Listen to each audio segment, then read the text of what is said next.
What's going on, everyone? Welcome to our Week 4 waiver wire pickups video. In today's video, I'm going to run through some low-owned deep league players, as well as some higher-owned waiver pickups. Before we start this video, let's hop over to our player of the day. In this segment, I will give you a random stat that's associated with the player, and in the comment section below, it is your job to figure out who that player is. The random stat today is, this player is the current leader in takeaways with 13. Who is this player? Leave your answers in the comment section below. The first waiver wire pickup for Week 4 is Matt Duchene of the Nashville Predators. Ryan Johansson is currently out week to week at the time of this video, and Matt Duchene now steps up into the top line role, centering Philip Forsberg and Victor Arvidsson. Duchene has started off the season pretty cold, scoring just 2 goals and 6 points in his first 12 games with 3 points on the power play. He has been a really consistent player for the majority of his career. Just 2 seasons ago, Duchene had 31 goals and 70 points in 73 games, splitting time between Columbus and Ottawa. In his first full season with Nashville last year, he scored just 13 goals and 42 points in 66 games. We are hoping that he can see some sort of turnaround now that he's on the top line and the top power play unit, and we are hoping Duchene can begin to produce at the rate we saw over the course of his career. His minutes have increased a fair amount over the last few games, where he played over 18 minutes per night and reaching the 20-minute mark against Florida 2 games ago. On ESPN, Duchene is owned by 29.1% of teams, and on Yahoo, his ownership is at 42%. The next waiver wire pickup is Erik Cernak of the Tampa Bay Lightning. The 23-year-old Slovakian D-man is an integral part of the Lightning blue line, where he plays a very important shutdown role. He was fantastic in his second full season with the Lightning last year, having 12 points, a +11 rating, 125 shots, 97 blocks, and 172 hits in 67 games. He is a categories beast and sustained this production in Tampa's playoff run, where in the 25 games they played, he had 4 points, 32 shots, 52 blocks, and 59 hits. Cernak's hits are actually down from the year prior, where he had 198 in 58 games, and in a full season, he was on pace for 280 hits. Cernak has solidified himself in a top 4 role in the Lightning blue line, and although his average ice time is down this season, below 18 minutes, this is because he started the season off with an injury and didn't see much ice time in his first few games.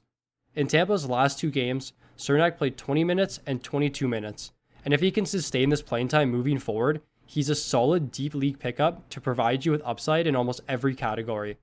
On ESPN, his ownership is just 2.9%, and on Yahoo, he's up at 20%.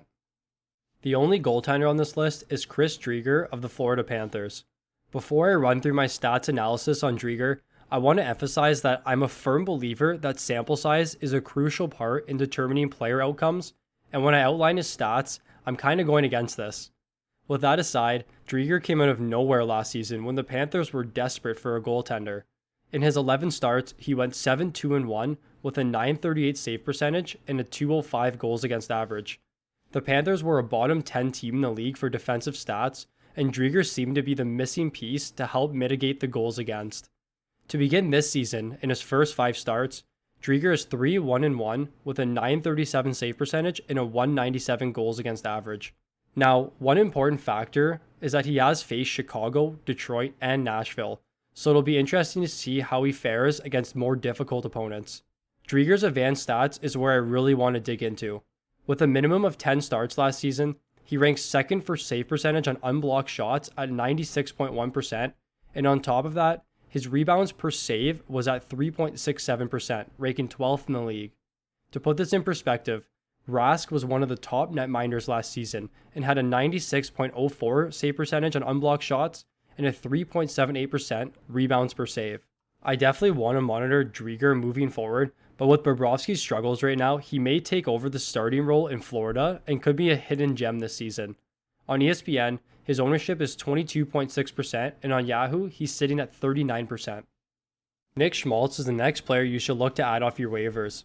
He was spectacular in 2017 with Chicago as a 21-year-old, recording 21 goals and 52 points in 78 games, including 13 power play points.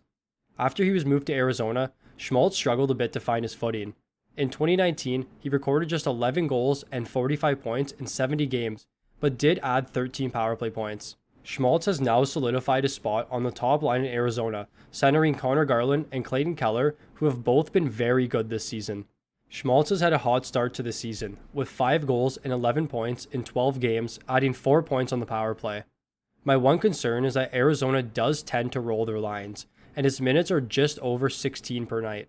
I do think if Arizona is pushing for a playoff spot later in the season, they're going to roll with their top 6, and Schmaltz is going to see a pretty significant increase in his minutes. Finally, I wanted to note that his shooting percentage is at 17% right now, which is only 4% above his career average, and this means that we shouldn't see too much regression in his goal numbers moving forward. On ESPN, his ownership is 25.5%, and on Yahoo, his ownership is just 20%. The final waiver wire pickup is Zach Hyman of the Toronto Maple Leafs. With Joe Thornton and Wayne Simmons out of the lineup, Hyman returns to his spot on the top line with Matthews and Marner, and has recently been promoted to the top power play unit. This first line has been extremely productive. They rank first in the league for expected goals for per 60 at 4.4. This season, Hyman has 3 goals and 7 points in 13 games, adding 3 points on the power play. His production last season is also kind of hard to ignore. He had 21 goals and 37 points in just 51 games, putting him on a 33-goal, 60-point pace in a full season. Hyman is also benefiting from a huge increase in his time on ice. He has now seen over 20 minutes per night, and this is both on the top line and the top power play unit.